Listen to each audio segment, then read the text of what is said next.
66번 사후 비교의 방법과 그에 관한 설명으로 옳은 것을 모두 고른 것은, 이 문제는 사후 비교 방법인 세포 검정과 투키 검정에 관한 설명을 묻는 문제네요. 보기의 설명이 맞는지는 하나씩 읽어가면서 확인을 해보도록 하겠습니다. 기억, 세포 검정. 제1종 오류를 범할 가능성이 연구자가 세운 알파 수준을 넘지 않는다. 우선 설명은 맞습니다. 세포 검정은 매우 보수적인 검정 방법입니다. 연구자가 설정한 알파 수준을 넘지 않도록 제1종 오류를 통제하죠. 따라서 세포 검증이 제1종 오류를 범할 가능성이 연구자가 세운 알파 수준을 넘지 않는다. 이 설명은 옳습니다. 니은 세포 검정 두 평균의 비교 외에 평균의 조합끼리 비교도 가능하다. 우선 맞습니다. 세포 검증은요, 여러 평균의 조합을 비교할 수 있는 유연한 방법이죠. 따라서 두 평균의 비교 외에 평균의 조합끼리 비교도 가능합니다. 따라서 니은도 옳습니다. 디귿 투키 검정 투키 검증 사례수가 다른 집단의 비교에 사용한다. 투키 검증은요, 주로 집단의 사례수가 같을 때 사용되죠.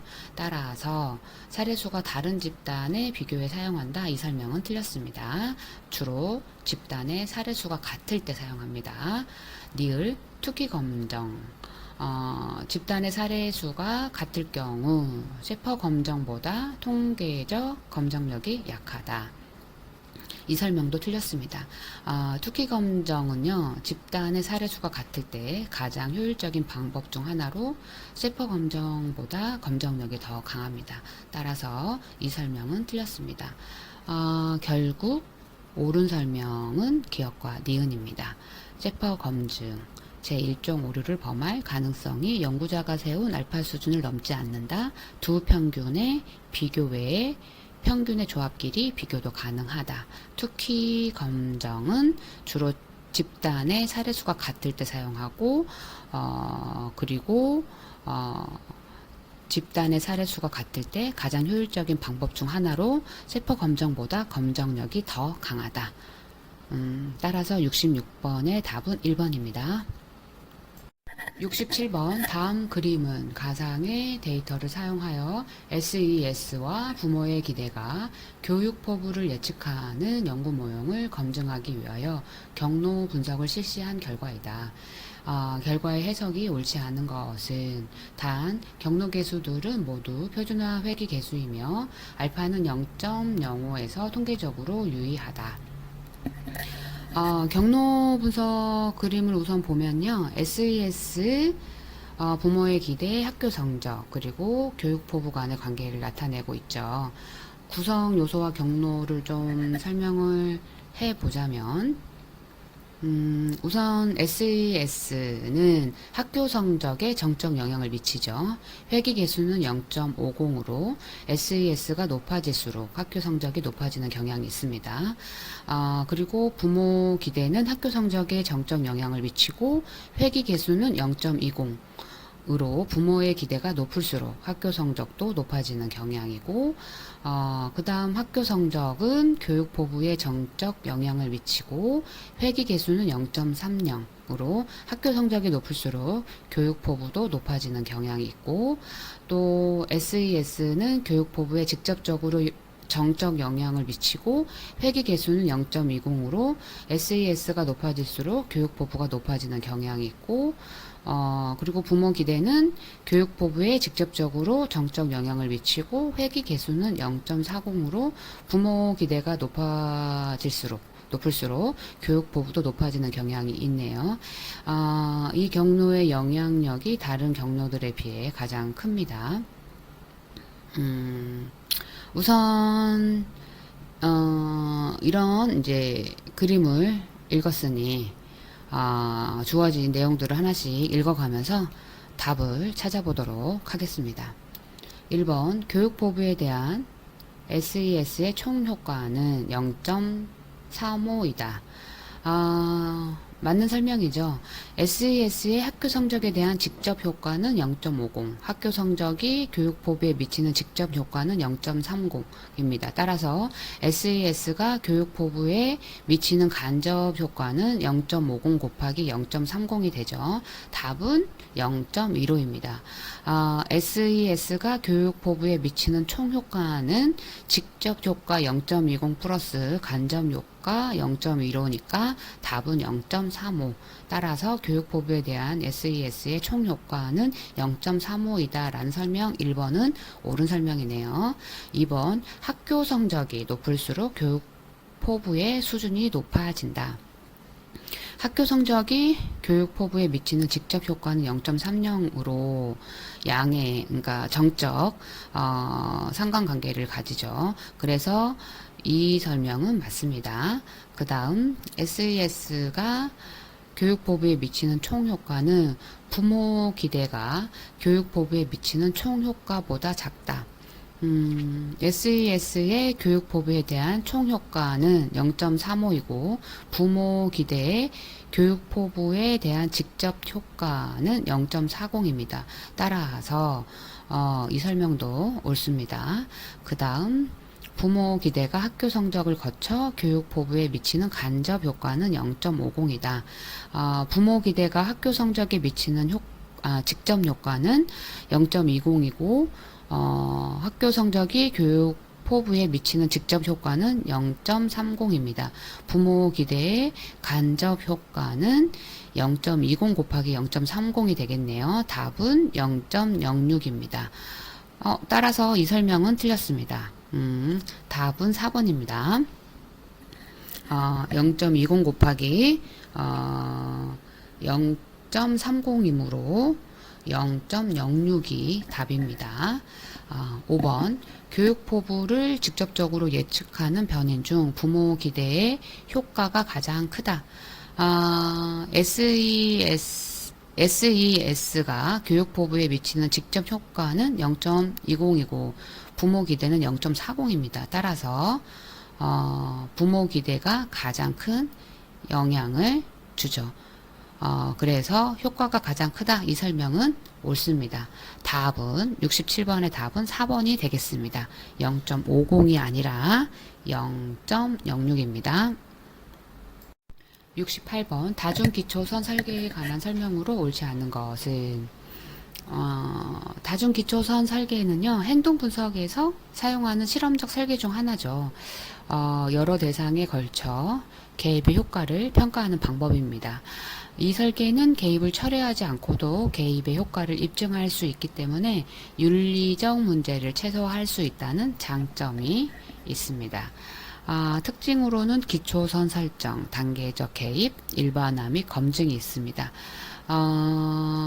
이때 기초선은 여러 대상에 대해 개입 전 상태를 기록하는 기초선을 설정하는 거고, 이 기초선은 개입 없이 자연스럽게 발생하는 행동을 측정하는 기관이죠. 그 다음 단계적 개입인데 모든 대상에 대해 동시에 개입을 시작하지 않고요.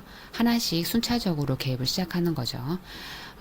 이런 과정을 통해서 개입의 효과가 기초선과 비교하여 어떤 영향을 미치는지 파악할 수 있습니다. 그리고 일반화 및 검증, 특정 행동에서 시작한 개입이 다른 행동이나 환경에도 일반화되는지 확인하는 거죠. 개입의 효과가 기초선 설정 이후에도 유지되거나 다른 행동에 확장되는지를 평가하는 거죠. 한번 예시를 들어볼까요? 어떤 부모님한테 3명의 자녀가 있다고 합시다. 이 세 자녀는 A, B, C로 지칭하고 이 A, B, C 세 자녀가 숙제를 제때 하지 않는 문제를 해결하고 싶어요. 이런 가정을 가지고 연구를 설계할 때 목표는 이 각 자녀가 매일 숙제를 제때 하도록 돕기 위한 거죠. 그러기 위해서 특별한 방법을 도입하는데 이 방법은 칭찬하기로 합시다. 첫 번째, 기초선을 설정해야 합니다. 부모님은 먼저 각 자녀가 평소에 얼마나 자주 숙제를 제때 하는지를 기록을 해야 합니다. 이 기간에는 칭찬하기 등을 도입하지 않고 자녀들이 평소 하던 대로 행동하게 하는 거죠. 이것이 바로 기초선입니다. 두 번째, 첫 번째 자녀에게 먼저 개입을 시작하는 거죠. 그래서 부모님은 첫 번째 자녀 A에게 먼저 새로운 방법을 시작합니다. A가 숙제를 제때 하기 시작하는지를 그리고 관찰하는 거죠. 그 다음 A에게 좋은 결과가 보이면 다음으로 두 번째 자녀인 B에게도 같은 방법을 적용합니다. 이때 B가 숙제를 제때 하는지 또 관찰하는 거죠. 그 다음은 B가 개선된 후에 마지막 C에게도 같은 방법을 적용하고 C가 숙제를 제때 하는지 관찰하는 거죠. 이 설계를 통해서 부모님이 확인할 수 있는 것은 세 가지인데, 먼저 A, B, C 모두에게 이 방법이 효과적인지를 보는 겁니다. 즉 개입 이후에 숙제를 제때 하는지 빈도가 증가하는지 확인하는 거죠. 그 다음 개입 효과가 일관적인지 보는 건데, 이 방법이 효과가 있다면요, 세 자녀가 순차적으로 더 자주 숙제를 제때 하게 되는 거죠. 그 다음 개입 없이 자연스럽게 숙제를 하게 되는 경우는 없는지 보는 건데, 만약 개입하지 않았을 때도 자녀들이 숙제를 제때 한다면 그 차이를 확인할 수 있는 거죠. 이처럼 다중 기초선 설계는요, 한 번에 여러 대상을 한 개입 효과를 순차적으로 확인하면서 그 방법이 진짜 효과가 있는지를 입증하는 좋은 방법이죠. 이런 선의를 가지고 주어진 선택지들을 읽어가면서 문제를 풀어보도록 하겠습니다. 1번, 하나의 개입 효과가 여러 행동에 일반화될 수 있다. 이 설명 옳죠? 두 번째, 다른 시계열 설계보다 시간과 자원이 더 필요하다. 맞습니다. 대상에 대해서 기초선을 따로 설정해야 하기 때문에 더 필요하죠. 옳은 설명입니다. 세 번째, 윤리적인 관점에서 개입을 처리하기 어려울 때 사용한다. 옳습니다. 네 번째, 개입 시작점을 동일하게 조정하여 효과를 높인다. 이게 아니죠. 개입 시작점이 달랐죠. 따라서 다중 기초선 설계에는요, 개입 시작점을 동일하게 조정하는 것이 아니라 개입 시작점이 다릅니다. 그래서 4번이 옳지 않아서 답이 되겠네요. 5번, 내담자의 다양한 행동, 배경, 환경을 대상으로 기초선이 얻어진다. 맞습니다. 다양한 행동, 배경, 환경에 대한 기초선을 설정하여 개입의 효과를 평가합니다. 따라서 5번 설명은 맞습니다. 결국 답은 4번입니다. 개입 시작점이 다르죠. 68번의 답은 4번입니다. 69번, 모의상담 연구에 관한 설명으로 옳지 않는 것은, 주어진 내용을 차례차례 읽어가면서 모의상담 연구에 관한 설명으로 옳지 않는 것을 찾아보도록 하겠습니다. 1번, 복잡한 상담 현상을 그대로 보여준다. 1번이 옳지 않네요. 우선은 복잡한 상담 현상을 그대로 보여주기가 어렵죠. 따라서 1번은 옳지 않아서 69번의 답이 되겠네요. 나머지는 모의상담 연구에 관한 설명으로 옳은 설명이니까 한번 읽어보도록 하겠습니다. 2번, 독립변인 이외의 변인들을 통제할 수 있다. 옳습니다. 3번, 연구자의 의도대로 상담 과정을 조작할 수 있다. 옳습니다. 4번, 상담 연구에서 발생하는 윤리적인 문제를 줄일 수 있다. 옳습니다. 5번, 모의 상담과 실제 상담의 유사성이 높을수록 외적 타당도가 높아진다. 옳습니다. 따라서 69번의 답은 1번입니다. 복잡한 상담 현상을 그대로 보여주기 어려워서 그대로 보여준다고 했기 때문에 1번이 답입니다. 70번 영어 말하기 능력 향상을 위한 새로운 수업 프로그램 A, B의 효과를 검증하기 위해 3개의 학급을 추출하여 직전 학기 영어 쓰기 시험 성적을 통제하고 기존 수업 프로그램, 새로운 수업 프로그램 A와 B를 3개의 학급에 각각 한 프로그램씩 6주 동안 실시한 뒤 영어 말하기 시험을 실시하였다. 분석 방법에 관한 설명으로 옳은 것을 모두 고른 것은 주어진 내용을 차례차례 읽어가면서 옳은 것을 잘 찾아보고 옳지 않는 부분은 수정을 해보도록 하겠습니다. 기억, 영어 쓰기 시험 성적이 질적 변인일 경우 사용한다. 아니죠. 지금 현재 사전 검사와 사후 검사는 어떤 거죠? 시험 점수죠. 따라서 이건 양적 변인입니다. 그런데 질적 변인이라고 했기 때문에 기억은 옳지 않습니다. 니은 영어 쓰기 시험 성적과 영어 말하기 시험 성적은 상관이 없어야 한다. 상관이 있어야 되죠. 영어 말하기 능력 향상을 위해 개발한 프로그램의 영향력을 보는 거잖아요. 그렇기 때문에 영어 쓰기 시험 성적과 영어 말하기 시험 성적은 상관이 없어야 하는 게 아니라 있어야 되죠. 따라서 니은도 옳지 않는 설명입니다. 디귿 영어 쓰기 시험 성적이 같을 경우 받을 수 있는 영어 말하기 시험 성적의 교정값을 계산한다. 옳습니다. 영어 쓰기 시험 성적이 같을 경우 받을 수 있는 영어 말하기 시험 성적의 교정값을 계산한다. 이 말은요, 옳은 설명입니다.